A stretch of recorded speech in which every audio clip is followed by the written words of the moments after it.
Silicon ఇసుకల SC ఓబీసీలకు వాటా వెంటనే ఇవ్వాలి. సిలికాన్ ఇసుకల ఎస్సీ ఓబీసీలకు వాటా వెంటనే ఇవ్వాలి. జై కాంగ్రెస్, జై కాంగ్రెస్, జై కాంగ్రెస్, జై కాంగ్రెస్. అందరికీ నమస్కారం. కోట నడిబొడ్డుకు వచ్చి ఈరోజు 3 విషయాలు ప్రస్తావించేదానికి మేము ముందుకు రావడం జరిగింది. ఒకటి, గూడూరుని 2 చేయడం, కోట వాకాడ్ని 2 చేయడం. ఇది కరెక్ట్ కాదు.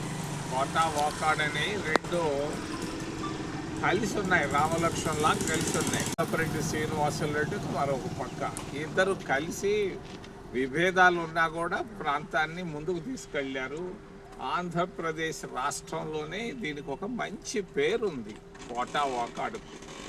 మరి ప్రతి ఒక్కరికి తెలుసు కోట అంటే ఎక్కడో, మరి వాకాడ్ అంటే ఎక్కడో. దాన్ని 2 చేయడం పొరపాటు. చంద్రబాబు నాయుడు ఈ రాజకీయ దురుద్దేశంతో చేయడం జరిగింది. ఈ ప్రాంతంలో 2 కులాలు ఎక్కువ. ఒకటి రెడ్లు, రెండోది ఎస్సీలు. ఈ రెడ్లు ఎస్సీలను విభజించి రాబోయే డీలిమిటేషన్లో దీన్ని మాయం చేయాలన్న ఉద్దేశంతోనే చంద్రబాబు నాయుడు పడినటువంటి విపరీతమైన కుట్ర. దీన్ని నేను ఖండిస్తున్నా. కోట వాకాళ్ళు 2 కలిసి ముందుకెళ్ళాలి. అది రాష్ట్రంలోనే దానివల్ల మంచి అవుతుంది. వాకాడ్ని తీసుకెళ్ళి నెల్లూరులో గడపడం, కోటను తీసుకెళ్ళి తెలుగుదేశం కుట్ర మంచిది కాదు. రెండవది, దుగరాజపట్టణ ఓడ రేవు నేను తీసుకొని వచ్చాను. 8,000 కోట్ల రూపాయలు ఇవ్వాలి. 8,000. ఇది ఒక మేజర్ పోర్టుగా, ప్రపంచంలోనే 5వ పెద్ద పోర్టుగా వచ్చేదాన్ని దీన్ని ఆపాడు చంద్రబాబు నాయుడు గత 11 బంధు ప్రీతి. ఆ కృష్ణపట్టణంలో ఒకప్పుడు ఆయన బంధువు ఉండేవాడు. ఆ బంధువుకి బిజినెస్ తగ్గిపోద్దని ఇక్కడ దీన్ని ఆపాడు. అది కూడా పోయి అదానీ చేతిలో పడ్డది. ఈరోజు అదానీ కూడా కుట్ర పంతున్నాడు. దుగరాజపట్టణం ఓడ రేవు రాకుండా ఉండేదాన్ని. వాళ్ళు చెప్తుండేది ఏంటంటే నౌకాశ్రయం కడతామని. మరి నౌకాశ్రయం కట్టు, కానీ పోర్టు రావాలి. పోర్టు వస్తేనే ఇది మొదటి చంద్రబాబు నాయుడిని, తెలుగుదేశం పార్టీని నేను ఖండిస్తున్నా. వెంటనే పోర్టు పనులు ప్రారంభం కావాలి. దాని ప్రక్కనే 100 పరిశ్రమలు వస్తాయి, లక్షల మందికి ఉద్యోగాలు వస్తాయి. అబద్ధాలు చెప్తున్నారు. దీన్ని నేను ఖండిస్తూ, చివరిలో బంధు ప్రీతి బాగా కనిపిస్తూ ఉంది చంద్రబాబు నాయుడులో. మరి ఇక్కడ సిలికాన్ అనేది ఒకటి వచ్చింది. ఒక టిప్పర్ తీసుకొని పోతే 1,00,000 రూపాయలు పట్ట. ఎన్టీ రామారావు మనవడు. మరి సిండికేట్ అంట. ఎవరు దీంట్లో సిండికేట్లో మెంబర్లు ఎవరో చెప్పగలడా చంద్రబాబు నాయుడు? దీంట్లో 14 కోట్ల రూపాయలు నెలకు తీసుకుంటున్నారంట తెలుగుదేశం పార్టీ వాళ్ళు. ఇవన్నీ ఆపేసేయండి. ఇక్కడ ఎస్సీలు ఎక్కువ ఉన్నారు, ఓబీసీలు ఎక్కువ ఉన్నారు, ఎస్టీలు కూడా ఉన్నారు, చదువుకున్న వాళ్ళు.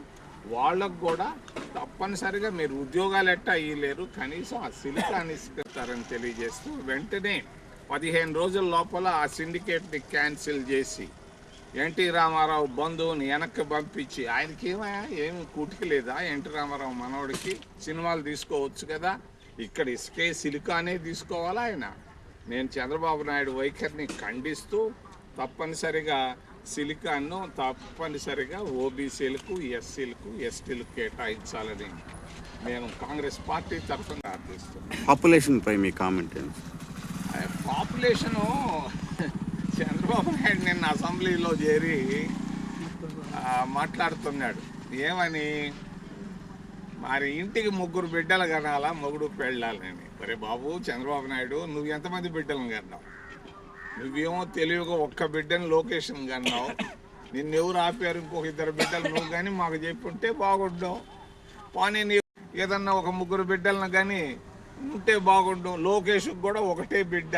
నువ్వేం మీ ఇంట్లో మాత్రం తెలివిగా ఒక్కొక్క బిడ్డను కనుక్కున్నావు, చైనా వాళ్ళు కనుక్కున్నట్టు. మమ్మల్ని కోట్లో మాత్రం ప్రతి ఇంటికి 3 బిడ్డలను కనిపెట్టావు. మరి చెప్పేది ఒకటి, చేసేది ఒకటి. చంద్రబాబు నాయుడు ఆయన మాటలకు విలువ లేదు. తెలుగుదేశం పార్టీ బాగా పతనం అయిపోతూ ఉంది. ఆయన చెడ్డి ఊడిపోతూ ఉంది పరిస్థితి. మరి ఇంకేదన్నా ఉంటే అనేది కమ్యూనిస్టులు మాకు ఇచ్చినటువంటి సలహా. 20 సంవత్సరాల క్రితం కామ్రేడ్ హరికిషన్ సింగ్ సుర్జీత్ అని పుచ్చలపల్లి సుందరయ్య గారి శిష్యుడు. ఆయన తీసుకొని వచ్చాడు ఈ ఆలోచనని. మరి సుర్జీత్ గారి ఆలోచనని మన్మోహన్ సింగ్ క్యాబినెట్లో పెట్టి పార్లమెంట్లో చట్టం చేసి ప్రతి ఊర్లో ఉపాధి హామీని ఏర్పాటు చేశాం. ప్రతి ఒక్కరు 4 రూపాయలు సంపాదించుకున్నాం. ఇది నచ్చలేదు భారతీయ జనతా పార్టీ. మహాత్మా గాంధీ పేరు పెట్టాం. గాంధీ గారి పేరు కూడా వాళ్ళకి ఇష్టం లేదు. గాంధీ పేరు తీసేసి ఈ ఉపాధి హామీ చట్టాన్ని నాశనం చేశారు. ఇది తప్పుడు చర్య. మరి ఎన్డీఏ ప్రభుత్వం చేసినటువంటి